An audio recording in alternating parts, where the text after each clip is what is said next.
வணக்கம். எமது ஒளிச்சுடர் தொலைக்காட்சி ஒளிபரப்புக்காக ஒரு சிறப்பு நேர்காணலை இன்று நாங்கள் நடத்த இருக்கின்றோம். இந்த சிறப்பு நேர்காணலில் என்னோடு கலந்து கொள்ள வந்திருப்பவர் மதிப்புக்குரிய மூத்த விரிவுரையாளர் திரு பவனந்தி அவர்கள்.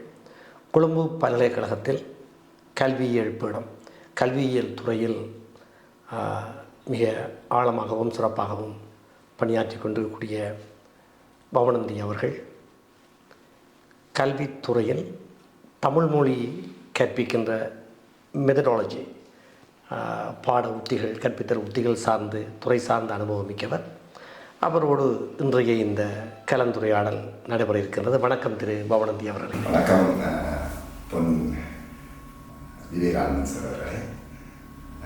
உண்மையிலே புலத்தில் இருந்து நாங்கள் தமிழ் மொழியை கற்பித்தாலும் அதையும் தாண்டி இன்றைக்கு புலம்பெயர்ந்த எங்களுடைய சமூகம் வாழ்கின்ற சூழலிலே நீங்களும் பல்கலைக்கழகத்தினூடாக கனடாவிலே தொடர்பு பல்கலைக்கழகத்தினூடாக தமிழை கற்பித்து வருகிறீர்கள் என்பது மகிழ்ச்சி.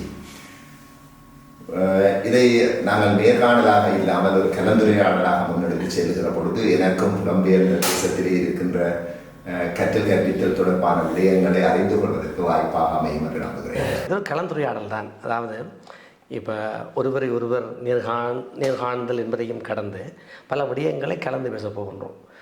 புலம்பெயர்ந்த நாடுகளிலே கற்பித்தல் சார்ந்த அனுபவமும் அந்த சவால்களை அடையாளம் கொண்டு எதிர்கொள்ள வேண்டிய தேவையும் எங்களுக்கு உண்டு. இப்போ எங்களுக்கு அவ்வாறான சிக்கலை வருகிற போது அதற்கான தீர்வுகளை ஓரளவு தரக்கூடிய வல்லமை உங்களிடத்தில் இருக்கிறது. ஆகவே தான் நாங்கள் ரெண்டு பேரும் கலந்து பேசுவதாக வைத்துக்கொள்ளலாம். முதலில் இன்றைய இந்த புலம்பெயர்ந்த சமூகம், குறிப்பாக ஒரு 3 தலைமுறை இங்கிருந்து போனவர்கள், அவர்கள் பிள்ளைகள், அவர்களின் பிள்ளைகள் என்று ஒரு 3 தலைமுறை இப்போ அங்கே கூழோச்சி தொடங்கியிருக்கிறார்கள். இந்த தலைமுறை சார்ந்து இங்கிருந்து உங்களோட பார்வையில் நீங்கள் விளங்கி கொண்ட விஷயங்களை பகிர்ந்து கொண்டால் நாங்கள் தொடர்ந்து காட்சி கொடுக்கலாம். உண்மையிலே நான் நினைக்கிறேன் இந்த 3 தலைமுறை 4வது தலைமுறையும் காலடி எடுத்து வைத்திருக்கிறது என்று நினைக்கிறேன் புலம்பெயர் தேசங்களிலே. இந்த புலம்பெயர்வினுடைய பின்னணியை நாங்கள் பார்க்கிற பொழுது ஆரம்பத்திலே கல்வி கற்ற காரணத்தினாலே வேறு நாடுகளுக்கு வேலை தேடி உழைப்பு தேடி உயர்கல்வி தேடி சென்றவர்கள் இருக்கிறார். என்னுடைய பூட்டனார் சிங்கப்பூருக்கு போய் படித்த காலம் இருந்தது. அந்த கால பகுதியை தொடர்ந்து அதுக்கு பின்னர் வருகின்ற காலப்பகுதியில் குறிப்பாக இந்த 56, 58க்கு முன்னர் இந்த தனிச்சிங்கள சட்டம் கொண்டு வரப்பட்டு அதனாலே வேலைகளை விட்டு வெளிநாடுகளுக்கு சென்ற ஒரு கூட்டத்தில் இருக்கிறார்கள். அதற்கு பின்னர் 80களுடைய ஆரம்பம், நான் குறிப்பாக சொல்ல போனால் 83 கால பகுதியை தொடர்ந்து உள்நாட்டிலே ஏற்பட்ட குழப்ப நிலைமைகளை அடிப்படையாக கொண்டு சென்றவர்கள் இருக்கிறார்கள். 83லே சென்றவர்கள் என்றால் அவர்கள் 70களிலே பிறந்தவர்கள் அல்லது அதற்கு முன்னர் பிறந்தவர்கள். அவர்கள் இப்பொழுது திருமணம் செய்து அவர்களுடைய பிள்ளைகள் இருக்கிறார்கள். இப்பொழுதும் நம்ம இருந்து சென்று கொண்டிருக்கிறார்கள். என்னுடைய பார்வையிலே இப்ப இருக்கிற தலைமுறையை விட கடந்த காலத்திலே நான் சொன்ன 80கள் 90களிலே சென்ற எங்களுடைய புலம்பெயர் உறவுகள் தாயகம் பற்றிய கனவை இறுக்கமாக அரவணைத்து வைத்திருந்தார்கள்.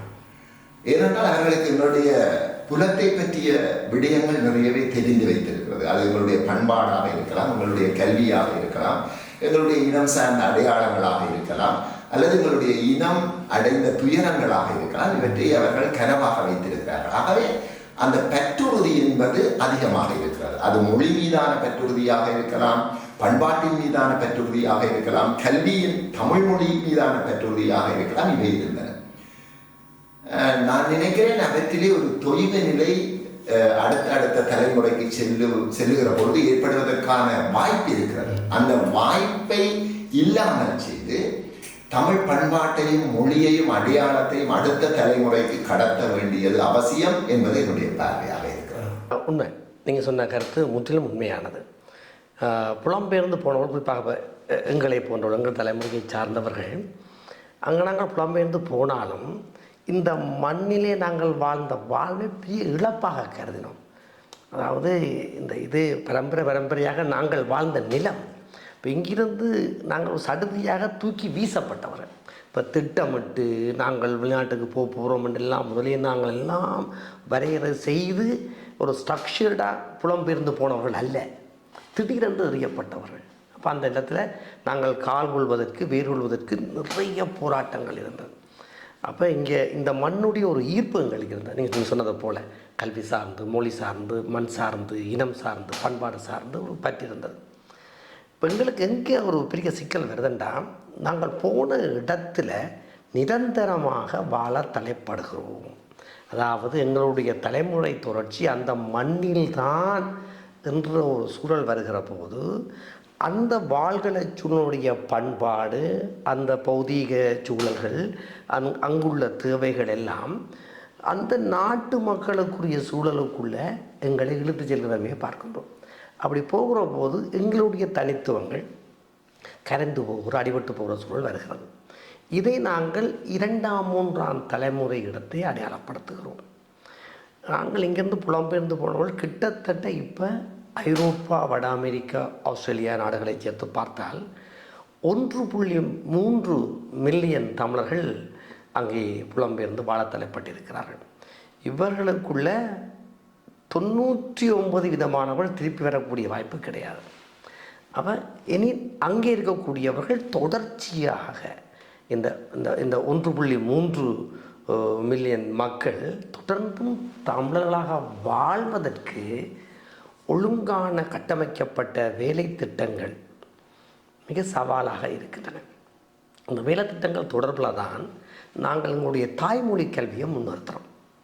தாய்மொழி கல்வியின் ஊடாகத்தான் அடுத்தடுத்த தலைமுறைகளுக்கான தமிழியல் சார்ந்த, தமிழ் சார்ந்த, இனம் சார்ந்த, அடையாளம் சார்ந்த வாழ்வை கட்டமைக்கலாம் என்ற ஒரு நிலப்பாடு எங்களுக்கு இருக்கிறது.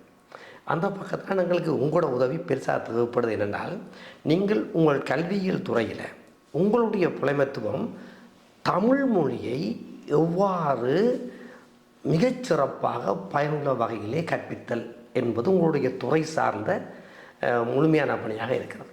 அப்போ நாங்கள் எங்களுடைய சிக்கல் அங்கே இருக்கின்றா தனிய தொடர்பாடல் மட்டுமில்லை, அதுக்கு மேலால் இனத்தினுடைய அடையாளங்களில் இருப்ப, அதாவது தமிழராக எப்படி வாழ்வதுன்றதை கூட நாங்கள் கல்வியினூடாகத்தான் கற்பிக்க வேண்டியிருக்கிறோம்.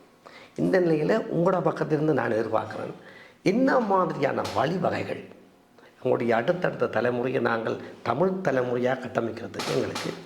என்னுடைய பார்வையில் நான் ஐரோப்பிய நாடுகளிலேயும் தமிழ் மொழியை கற்பிப்பதற்காக சில நாடுகளுக்கு போயிருக்கிறேன். அங்கே இருக்கிற சூழலையும் அவதானித்து எங்களுடைய நாட்டில் இருக்கிற கற்பிப்பதற்கான சூழலையும் அவதானிக்கிற பொழுது உண்மையில கற்றல் கற்பித்தல் என்று வருகிற பொழுது, குறிப்பாக நாங்கள் தமிழ் மொழி கற்றல் கற்பித்தல் என்றே வைத்துக் கொள்வோம். வருகிற பொழுது சில சூழல், ஒரு பண்பாட்டு சூழல் நிச்சயமாக தேவை. அவர் புலம்பியர் தேசத்திலே இருக்கிறவர்களுக்கு தமிழ் மொழியை கற்றுக்கொள்வதற்கான பண்பாட்டு சூழல் என்பது உருவாக்கப்பட வேண்டிய ஒரு விடயமாக இருக்கிறதே தவிர உள்ள ஒரு விடயமாக இல்லை. ஆனால் எங்களுடைய பிரதேசத்திலே அதற்கான சூழல் உள்ள சூழலாக இருக்கிறது. இது ஒரு மிக முக்கியமான வேறுபாடு. ஆகவே சூழலை நாங்கள் அவர்களுக்கு காட்ட வேண்டிய தேவை இருக்கிறது. எப்படி இந்த புலம்பெயர் பிள்ளைகளுக்கு சூழலை காட்டப் போகிறோம்? அப்ப சூழலை காட்டுவதற்கான ஒரு வழிவகையாக நாங்கள் இதை கொள்ளலாம் என்றால், அந்த பிள்ளைகள் சந்தர்ப்பம் கிடைக்கிற பொழுது எங்களுடைய பிரதேசங்களுக்கு, நூலகங்களுக்கு, திருவிழாக்களுக்கு, கோயில்களுக்கு, கொண்டாட்டங்களுக்கு வருவது போவது, எங்களுடைய உடைகளை, பண்பாடுகளை பழக்கப்படுத்திக் கொள்வது, பார்ப்பது என்பது அவர்களுக்கு ஒரு பரிச்சயமான சூழலை ஏற்படுத்தும். இப்ப நாராய் நாராய் செங்கால் நாராய் பழம்படு வரையின் கிழங்கு பிளந்தன்ன பவள கூர்வாய் செங்கால் நாராய் என்ற சக்திமுற்ற புலவர் பாடுகிற பாடலை நாங்கள் அந்த பிள்ளைக்கு கொண்டு போய் சேர்க்க போகிறோம் என்றால், அந்த பிள்ளைக்கு நாரை தெரிய வேண்டும், பனங்கிழங்கு தெரிய வேண்டும், பனை தெரிய வேண்டும். இந்த பண்பாட்டு சூழல், சமூக சூழல் எங்களிடத்தில் இருக்கிறது. புலம்பெயர் பிள்ளைக்கு அது இல்லை. ஆகவே இந்த சூழலை அறிமுகப்படுத்துவதற்கான கடமை இப்ப இருக்கிற இந்த பிள்ளைகளுக்கு மூத்த தலைமுறையினருக்கு இருக்கிறது. ஆகவே அவர்கள் அதற்கான களத்தை உருவாக்கி கொடுக்க வேண்டும். இதற்கான களமாக இன்னொரு விடயம் அமைகிறது எதுவென்றால், இன்னைக்கு எண்ணிம ஊடகங்கள், டிஜிட்டல் மீடியா, சோசியல் மீடியா நிறைய வந்துட்டு, இவற்றின் ஊடாக நாங்கள் அவர்களுக்கு அந்த காட்சிப்படுத்தல்களை கொண்டு வரக்கூடியதாக இருக்கு. இது ஒன்று. இரண்டாவது, அவர்கள் வாழுகின்ற சூழல். வாழுகின்ற சூழல் என்கிற பொழுது அந்த இப்பொழுது நாங்கள் கருதுகின்ற புலம்பெயர் தேசங்களிலே தமிழ் மொழியை கற்கின்ற பிள்ளைகளுக்கு வீட்டுக்கு வெளியிலே தமிழ் மொழியை பயிற்று மொழியாக கொள்வதற்கான வாய்ப்பு இல்லை என்பதை நாங்கள் புரிந்து கொள்ள வேண்டும். அவர்களுக்கு வீட்டுக்கு வெளியிலே அவர்கள் படிக்கின்ற பாடசாலைகளிலே அந்தந்த நாட்டு மொழியை தான் அவர்கள் பழக்கப்படுத்திக் கொள்ள வேண்டும். ஆகவே வீட்டிலே பேசுகின்ற மொழியாக தாய்மொழியை நாங்கள் பரிச்சயப்படுத்திக் கொள்ள வேண்டிய தேவை இருக்கிற பொழுது அந்த பிள்ளைகளுக்கு தமிழ் கற்றல் இலகுவாக்கப்படும். அவ்வளவுதான். மொழி என்பது ஒரு தொடர்பாடலுக்கான ஊடகம் என்பதை தாண்டி எங்களுடைய தமிழ் பிள்ளைகளுக்கு பண்பாட்டை தன்னுடைய வேறு அடி ஊற்று எங்கே இருக்கிறது என்பதை உணர்ந்து கொள்வதற்கான ஒரு சூழல் அமைக்கப்பட வேண்டும். அதை தாண்டி கற்பித்தல் முறை என்று வருகிற பொழுது உண்மையிலே இன்றைக்கு கற்பித்தல் முறை உலக பொதுவாக்கப்பட்டிருக்கிறது. இன்னும் சொல்ல போனால் எங்களுடைய நாட்டிலே இருக்கின்ற கற்பித்தல் முறை, அந்த கற்பித்தல் முறையை கையாள்வதற்கான கற்பித்தல் துணை சாதனங்கள், டீச்சிங் எய்ட் ஓ டீச்சிங் டூல்ஸ் என்று சொல்லுகிறோம். இந்த சாதனங்களை பெற்றுக்கொள்வதற்கான, அடைவதற்கான அல்லது நவீனமயப்படுத்தப்பட்ட சாதனங்களை பெற்றுக்கொள்வதற்கான வாய்ப்பு புலம்பெயர் தேசங்களிலே இருக்கிறது. உதாரணமாக இப்ப நாம எடுத்துக்காட்டாக ஒரு லாங்குவேஜ் லெபோரட்டரியை வச்சுக்கொள்வோம். அதாவது மொழி ஆய்வு கூடம் என்பது. இப்ப நான் ஒரு மொழியை பேசிக் கொண்டிருக்கிறேன் என்றால் குறில், நெடில், குத்தியலுகரம், ஐகார குறுக்கம், ஔகார குறுக்கம் என்றால் குறுக்கம் என்றால் என்ன என்பதை நாங்கள் எங்களுடைய நாட்டிலே எப்படி படிப்பிக்கிறோம் என்றால் குறுகிய ஓசை உடையது. பிள்ளைக்கு குறுகிய ஓசை என்கிற புரிதலே இல்லை. அப்ப நாங்கள் அதை ஒரு ஒலிவாங்கியிலே கொடுத்து கணினி மயப்படுத்தப்பட்டு திரையிலே விழுத்தி அது எப்படி குறுகுகிறது என்பதை நாங்கள் கொடுக்கிற பொழுது பிள்ளைக்கு சரியான, இப்ப கொக்கு என்று நாங்கள் சொல்லுவதில்லை, கொக்கு என்றுதான் சொல்லுகிறோம். ஆகவே ஊ என்று ஒலிக்க வேண்டிய அந்த ஒலி இ என்றுதான் ஒலிக்கிறது, குறுகி ஒலிக்கிறது. இதை நாங்கள் பிள்ளைக்கு புரிய வைப்பதற்கு இந்த துணை சாதனங்களை பயன்படுத்துகின்ற பொழுது அவர்களுக்கு மிக தெளிவாக இருக்கும். ஆகவே ஒரு பக்கத்திலே சாதகமான நிலைமை களச்சூழல் புலம்பெயர் தேசத்திலேயும் இருக்கிறது என்பதை நாங்கள் புரிந்து கொள்ள வேண்டும். இதைவிட அந்த நாட்டு பாடசாலைகளிலே நவீன கற்பித்தல் முறைகளை உள்வாங்கிக் கொள்கிறார்கள். இப்பொழுது என்னுடைய ஆய்வு கூட வடக்கு பிரதேசத்தை, இலங்கையினுடைய வடக்கு பிரதேசத்திலே இருக்கிற ஆசிரியர்களை வைத்துக் கொண்டுதான் ஆய்வு செய்கிறேன். அது நவீன தொழில்நுட்ப சாதனங்களை தமிழ் மொழி கற்பித்தலுக்காக இணைத்துக் கொள்வதிலே இருக்கிற சவால்கள் தான் என்னுடைய ஆய்வு புலமாக இருக்கிறது.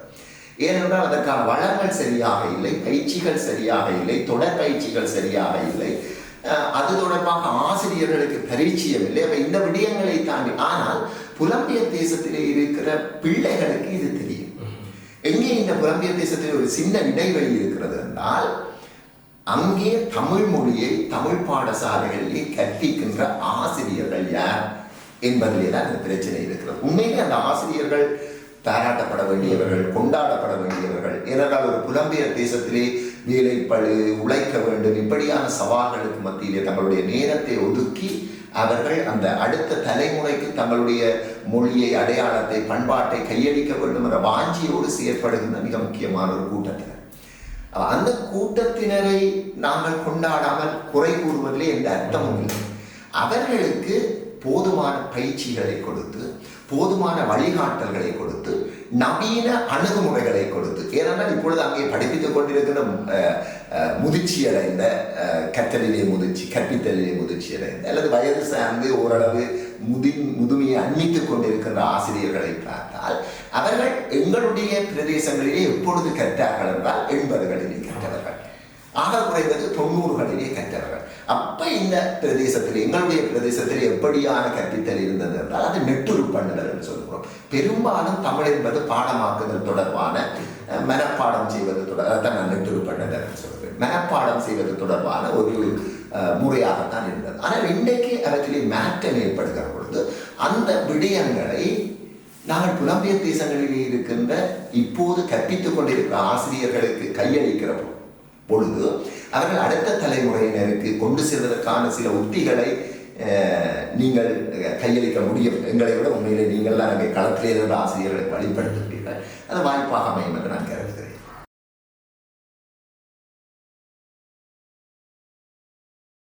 சார்ந்து காட்சிப்படுத்தல் சார்ந்து மொழி சார்ந்த விடயங்களை கற்றுக்கொள்ளுதல். அதில் அந்த பண்பாட்டு பரிமாற்றம் என்று ஒரு சொல்லியிருக்கு, அதாவது கல்ச்சுரல் எக்ஸ்சேஞ்சுன்னு சொல்லுவார்கள். அங்குள்ளவர்கள் இங்கே வருவது, இங்கு உள்ளவர்கள் அங்கு போவது. உண்மையில நீங்கள் கேட்குறது ஒரு மிக முக்கியமான ஒரு பிரச்சனை, முக்கியமான ஒரு சவால். இது புலம்பெயர் தேசத்தில் மட்டும் இல்லை,